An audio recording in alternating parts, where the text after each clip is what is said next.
এই কাঁঠালের কাবাব হয়, কাঁঠালের বার্গার হয়, কাঁঠাল নানাভাবে কিন্তু এটা বিদেশে এখন মানে ব্যবহার করছে, খাচ্ছে, এবং তার দাম কিন্তু অনেক বেশি। মানে আপনি কাঁঠাল দিয়ে কাঁচা কাঁঠালের একটা বার্গার যদি আপনি কিনতে যান, তার দাম কিন্তু মাংস দিয়ে যে বার্গার করে বা মানে রোল তৈরি করে সেগুলির থেকে কিন্তু দাম অনেক বেশি, এবং এটার ব্যাপক চাহিদা। তা আমরা যদি এই 12 মাসই কাঁঠাল উৎপাদন করতে পারি, আমরা আর সেই সাথে সাথে এরকম কাঁঠালের বিভিন্ন পণ্য যেগুলি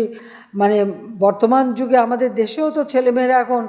মানে আর ভাত টাত থেকে তৈরি বার্গার, বিশেষ করে একটু উচ্চবিত্ত যারা, তাদের হয়তো বার্গার অথবা